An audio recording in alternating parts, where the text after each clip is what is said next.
Hello दोस्तों, स्वागत है आप सभी का आपके अपने यूट्यूब चैनल आईआर स्टडी में। दोस्तों मेरा नाम है इमरान। दोस्तों इस वीडियो में हम रीजनिंग के क्वेश्चन को सॉल्व करेंगे। रीजनिंग के क्वेश्चन को हम सॉल्व करने वाले हैं। ये सभी क्वेश्चन एनटीपीसी एग्जाम में आए हुए क्वेश्चन है और इस तरह के क्वेश्चन अक्सर एग्जाम में पूछे जाते हैं। इन क्वेश्चन के आगे भी आने वाले एग्जाम में आने की संभावना है। तो चलिए हम बिना किसी देरी के वीडियो को स्टार्ट करते हैं। जैसे ये क्वेश्चन दिया गया था, हम इन क्वेश्चन को आसानी से स्मार्ट अप्रोच से सॉल्व करेंगे। चलिए बिना किसी देरी के वीडियो को स्टार्ट करते हैं। चैनल पर नया है तो चैनल को प्लीज़ सपोर्ट करो और सब्सक्राइब कीजिए। देखते हैं पहला क्वेश्चन क्या दिया गया है।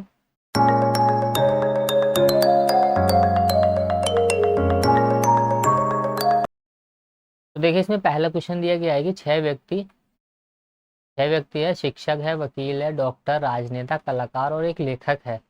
कुल मिला के ये छह व्यक्ति और एक षटभुजाकार मेज के चारों तरफ बैठे हैं।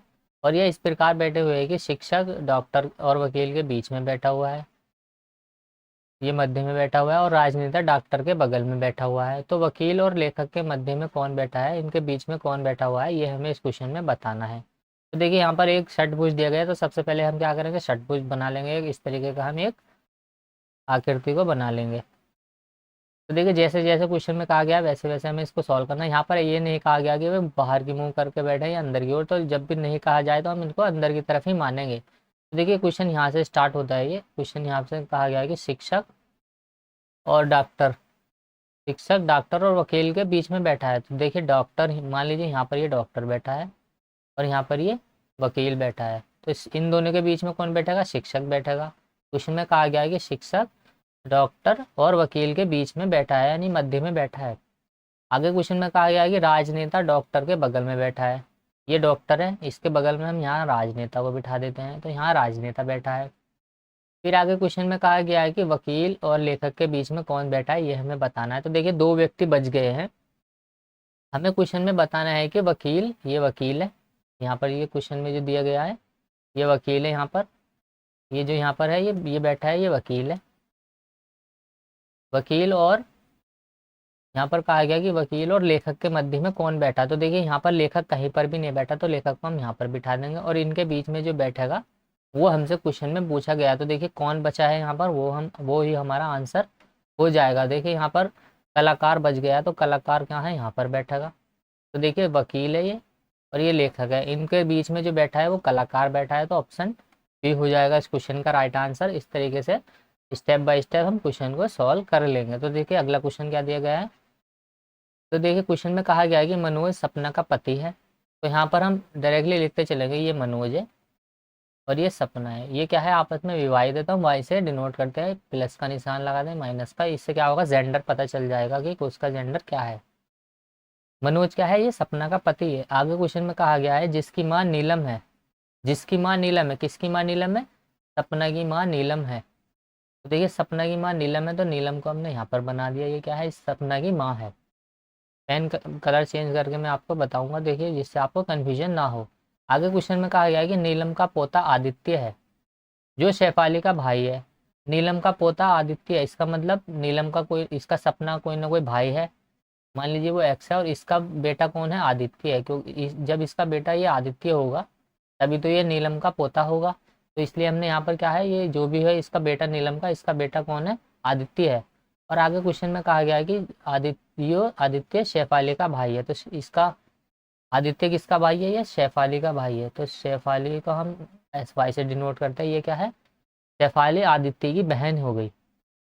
फिर आगे क्वेश्चन में देखिए कहा गया है कि यहाँ पर आदित्य शेफाली का भाई है। अब क्वेश्चन में कहा गया कि शेफाली विजय की पुत्री है। ये शेफाली विजय की पुत्री है, इसका मतलब विजय की पुत्री है, तो ये एस का क्या हो, यानी कि ए का भी पिता कौन हो जाएगा, यहाँ पर ये विजय हो जाएगा। विजय क्या है, यहाँ पर नीलम का बेटा विजय हो जाएगा। एक्स की जगह जो आएगा ये विजय आएगा, ये प्लस। तो देखिए शेफाली क्या है, विजय की पुत्री है और आदित्य क्या है, विजय का पुत्र है। ये यहाँ से हमने निकाल लिया। आगे क्वेश्चन में कहा गया कि जो मनोज की पत्नी का भाई है। तो देखिए ये मनोज की पत्नी है, यहाँ पर सपना, और सपना का भाई कौन है, विजय है। जैसे कि यहाँ पर दिया गया है वैसे ही हमने इसमें डिनोट कर लिया, बैठा लिया है। क्वेश्चन में पूछा गया है कि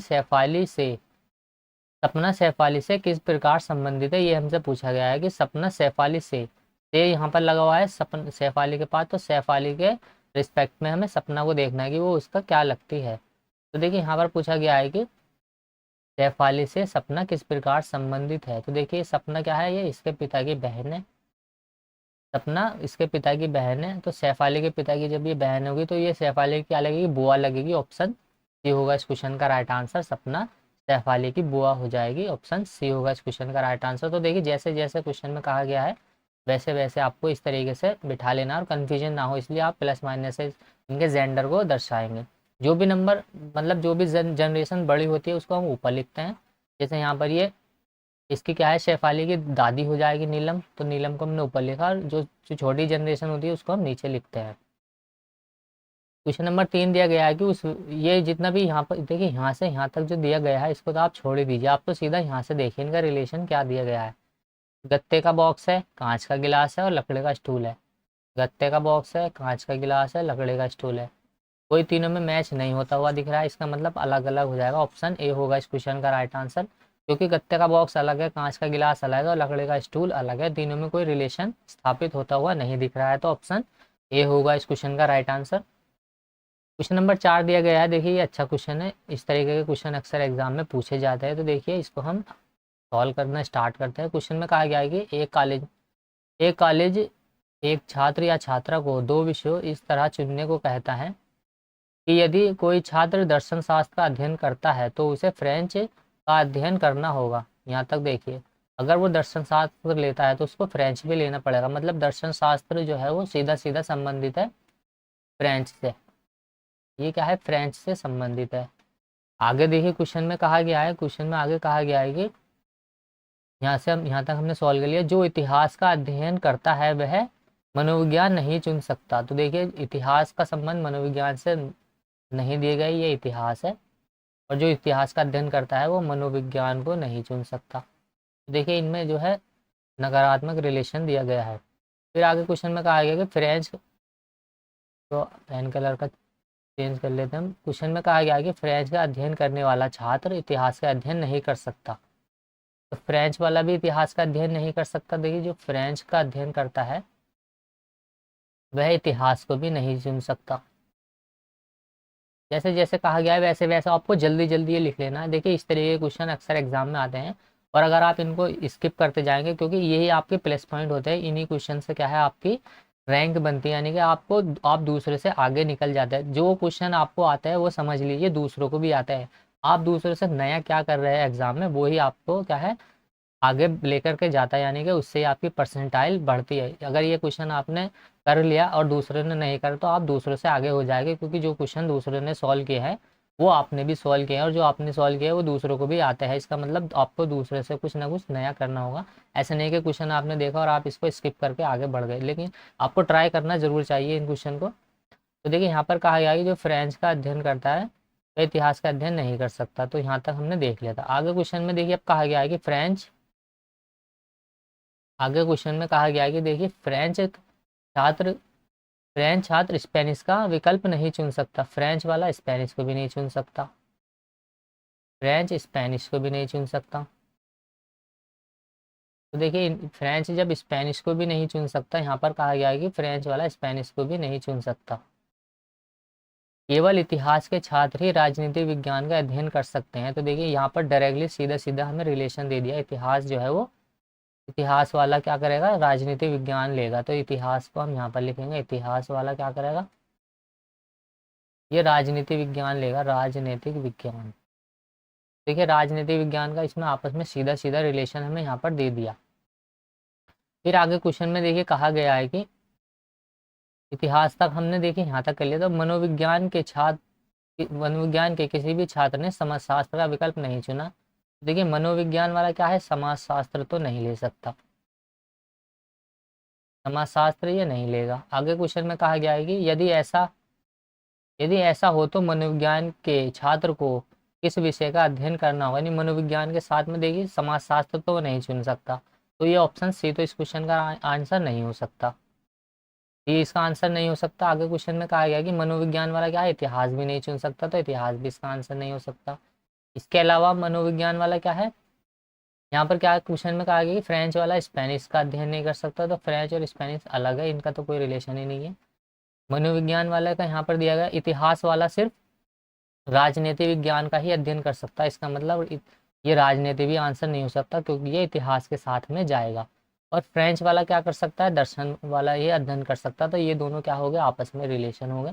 तो एक ही ऑप्शन बचता है इस क्वेश्चन में, ऑप्शन डी। तो देखिए मनोविज्ञान के साथ में जो विषय जुड़ेगा वो स्पेनिश जुड़ेगा, स्पेनिश हो जाएगा इस क्वेश्चन का राइट आंसर। ये मैंने समझाया आपको इसलिए इसमें इतना समय लगा है, लेकिन आप जब इसको खुद से सॉल्व करेंगे तो आप जल्दी से जल्दी पेन से इसको लिखेंगे और आंसर आपका उचित समय में आ जाएगा। तो देखिए अगला क्वेश्चन स्टार्ट करते हैं। क्वेश्चन नंबर 5 दिया गया है। इसमें देखिए क्वेश्चन नंबर 5 दिया गया है, ये आकृति है, इसका रिलेशन इससे है और इसका रिलेशन इससे है। यानी कि देखिए यहाँ पर 2 आकृति है, यहाँ पर 2 आकृति है, उसके बाद यहाँ 3 हो गई, यहाँ 3 हो गई, तो अगली आकृति जो आएगी तो वो 4 आएगी। इतना तो क्वेश्चन में कन्फर्म है। लेकिन देखिए यहाँ पर जो आकृति है, यहाँ पर देखिए ये यहाँ पहले आ गया, इसके बाद में ये यहाँ पर आ गया ये।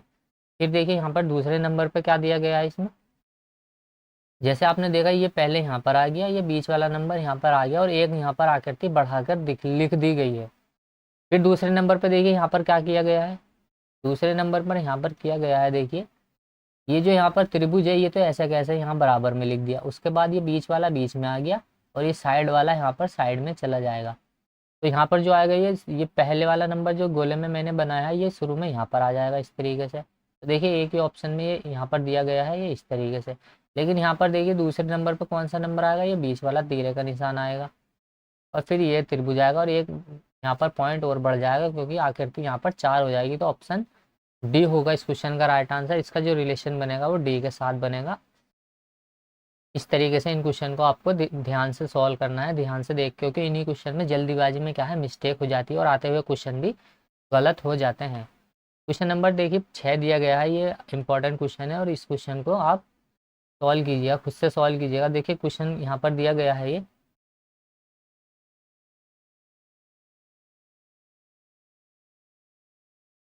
इसको यहाँ पर देखिए इस तरीके से देखते हैं हम। यहाँ पर देखिए ये ए है, ये बी है और ये सी है।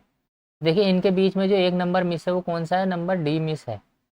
तो डी को हमने यहाँ पर ऐसा का ऐसे ही लिख दिया। फिर आगे देखिए यहाँ पर ये डी के बाद ई एफ जी आ गया, ई एफ जी आ गया। इनके बीच में कौन सा नंबर मिस है, तो यहाँ एच मिस है। एच के बाद देखिए आई जे के, यहाँ पर ये नंबर चल रहा है। उसके बाद देखिए के से सीधा ओ पर आ गया। यहाँ पर कौन कौन से नंबर मिस कर दिए, यहाँ पर देखिए के के बाद आएगा एल एम और एन। उसके बाद देखिए यहाँ पर ये ओ पी क्यू, क्यू के बाद कौन सा नंबर आएगा, क्यू के बाद देखिए यहाँ पर ये नंबर एन के बाद यहाँ पर ओ आएगा पी क्यू। उसके बाद यहाँ पर 3 नंबर और मिस हो जाएंगे आर एस टी। जब यहाँ पर 3 नंबर आर एस और टी यहाँ पर जब मिस होंगे तो अगला नंबर कौन सा आएगा, टी के बाद, टी के बाद जो नंबर शुरू होगा वो यू वी और डब्लू। तो देखिए यहाँ से जो V U W option D में ही दिया गया है, तो ऑप्शन डी होगा इस क्वेश्चन का राइट आंसर। काफ़ी इंपॉर्टेंट क्वेश्चन है ये और इस तरीके के क्वेश्चन एग्जाम में पूछे जाते हैं। देखिए यहाँ पर सिर्फ एक ही नंबर मिस है वो डी है। उसके बाद यहाँ पर एक नंबर यहाँ एच मिस है। देखिए यहाँ पर 3 नंबरों को बीच में छोड़ दिया गया है L M N, O P Q यहाँ तक आ गया। क्यू के बाद आर एस टी, 3 नंबर यहाँ पर ये छोड़ेगा।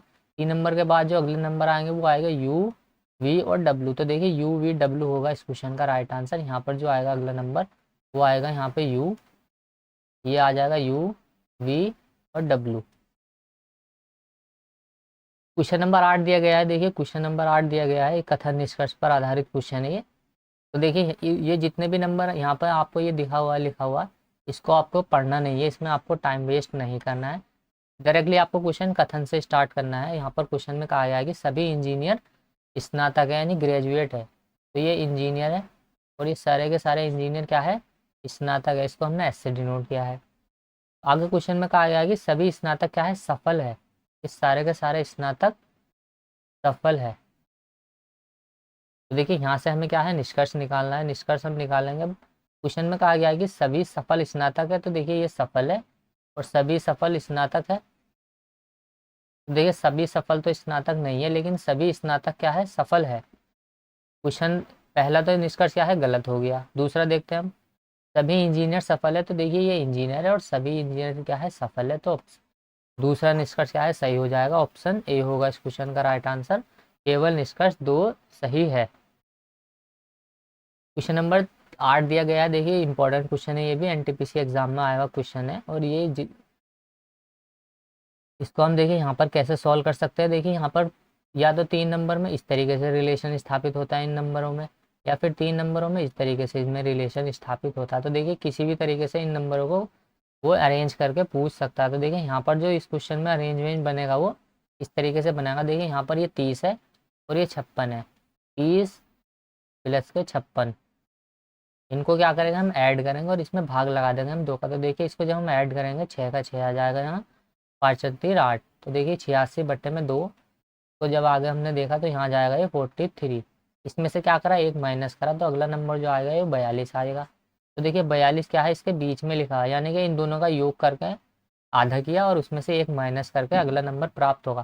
तो देखिए यहाँ पर भी हम इसी प्रकार से करेंगे, यानी कि ये हो जाएगा 20 प्लस के यहाँ पर आ जाएगा ये जो भी नंबर होगा यहाँ पर, इस तरीके से यहाँ पर जो भी नंबर होगा वो इसमें ऐड होगा। तो यहाँ मान लीजिए x है, इनको ऐड करके क्या करेंगे, इसमें 2 का भाग लगाएंगे हम।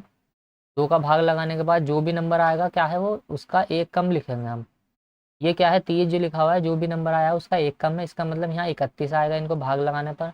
इसमें से जब हम एक कम करेंगे तो 30 आएगा, और 30 को हम बीच में लिखते हैं। तो देखिए यहाँ पर क्या है, 31 आएगा ये। तो अब हम आगे सॉल्व कर लेंगे, तो ये हो जाएगा 20 प्लस एक्स बराबर के बट्टे में 2 है, बराबर के इस तरफ जाके गुणा में चला जाएगा, 31 गुना होता है 62।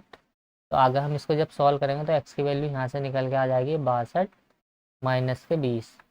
तो देखिए एक्स बराबर जो यहाँ से निकल के आएगा वो आएगा, यहाँ से आ जाएगा ये 42। तो देखिए 42 होगा इस क्वेश्चन का राइट आंसर, यहाँ से ऑप्शन सी हो जाएगा इस क्वेश्चन का राइट आंसर 42। एक्स की जगह जो वैल्यू आएगी वो 42 आ जाएगी। इस तरीके से देखिए इस पैटर्न पर इस क्वेश्चन को सॉल्व किया गया है। क्वेश्चन नंबर 9 दिया गया है, देखिए ये सेकंड लास्ट क्वेश्चन है इस वीडियो का। यहाँ पर क्वेश्चन में कहा गया है कि ये इतना इतना जो भी दिया गया है ऊपर वाला, तो आप छोड़ ही दीजिए, आप तो डायरेक्ट देखिए। जैसे तितली का संबंध कीट से है, वैसे ही इन चारों में से किसका संबंध होगा। जैसे शतुरमुर्ग पक्षी है, कृंतक चूहा, फर्नीचर कुर्सी, स्तनपाई आदमी। तो देखिए स्तनपाई आदमी तो है, लेकिन ऐसा नहीं है कि केवल आदमी ही स्तनपाई है, इसके अलावा कुत्ते बिल्ली, इसके अलावा भैंस गाय ये भी स्तनपाई है। तो देखिए यहाँ पर जो सही रिलेशन बनेगा, जैसे जैसे तितली एक कीट है उसी प्रकार शतुरमुर्ग एक पक्षी है। तो ऑप्शन ए होगा इस क्वेश्चन का राइट आंसर। तितली का संबंध कीट से है, शतुरमुर्ग का संबंध पक्षी से है। क्वेश्चन नंबर लास्ट है इस वीडियो का। देखिए क्वेश्चन नंबर लास्ट में कहा गया है कि, यहाँ पर कहा गया है कि एक पर्यटन है, कलर चेंज कर लेते हैं, ब्लैक ले लिया। एक पर्यटक एक शहर में तारामंडल देखना चाहता था। वह पूर्व दिशा में रेलवे स्टेशन से चलकर तालाब पर पहुंचा। देखिए वे पूर्व, मान लीजिए ये कोई ये दिशा है, वो पूर्व की तरफ इस तरीके से चल रहा है। वो जब वो पूर्व की तरफ चलेगा यहाँ तक वो पहुंच जाएगा, तालाब के एक किनारे पर वह पहुंच गया। देखिए यहाँ तक क्वेश्चन में हमने पढ़ लिया कि वह पूर्व दिशा में स्टेशन से चलकर एक तालाब पर पहुंचा है। आगे क्या करता है, वह बाएं मुड़ा और फिर तालाब के दूसरे कोने पर पहुंचा। तो देखिए यहाँ से इसका बायां कौन सा होगा, ऊपर की तरफ होगा, तो वो यहाँ तक बाएं मुड़ गया, ऊपर की तरफ चला जाएगा, बाएं मुड़ के चला जाएगा वो। फिर आगे क्वेश्चन में कहा गया है कि देखिए जब वो बाएं मुड़ा, अब वह क्या करता है, दाएं मुड़ा और शीघ्र ही वह तालाब के दूसरे कोने पर पहुंच गया। फिर से क्या कर रहा है, वो दाएं मुड़ा, दायां उसका क्या होगा, इस तरफ होगा, दाएं जब वो मुड़ेगा तो वो इस तरफ जाएगा। दाएं जब वो मुड़ा इस तरफ जाने के बाद आगे क्या क्वेश्चन में कहा गया है, देखिए क्वेश्चन में आगे कहा गया है कि वह बाएं मुड़ा और तारामंडल पर पहुंचा। मतलब एक बार और वो बाएं मुड़ा और तारामंडल पर पहुंच गया। बायां इसका कहाँ होगा, ऊपर की तरफ होगा, तो देखिए वो यहाँ से बायां मुड़ के ऊपर तारामंडल तक पहुंच जाएगा। ये यहाँ स्टेशन है और यहाँ पर तारामंडल है, तो देखिए स्टेशन से वो तारामंडल पहुंच गया है। अब यहाँ से हमने क्वेश्चन को सॉल्व करना है, इसका आंसर निकालना है। देखिए तारामंडल के संदर्भ में रेलवे स्टेशन किस दिशा में है। तारामंडल तो ये रहा, रेलवे स्टेशन ये रहा, तो तारामंडल के संदर्भ में पूछा है हमसे, यहाँ से हमने इसको इस तरीके लगा दिया। तो देखिए ये दिशा है साउथ, ऊपर हो जाएगी नॉर्थ, ये ईस्ट है और ये वेस्ट है। तो देखिए यहाँ से हमने जब देखा तो तारामंडल के रिस्पेक्ट में स्टेशन जो है वो कुछ इस लाइन में है, मतलब साउथ और ये वेस्ट के बीच में आ रहा है, साउथ वेस्ट, साउथ और वेस्ट के बीच में तारामंडल है।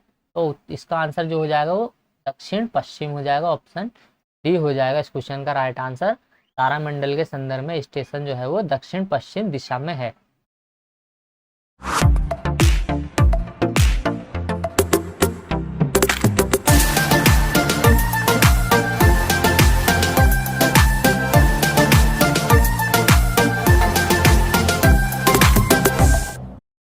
चलिए उम्मीद करता हूँ वीडियो आपको पसंद आएगी, पसंद आई तो लाइक करें, शेयर करें, कमेंट करें और चैनल पर नए हैं तो चैनल को प्लीज़ सपोर्ट करो और सब्सक्राइब कीजिए। चलिए मिलते हैं नेक्स्ट वीडियो में, तब तक के लिए यार ख्याल रखें। जय हिंद।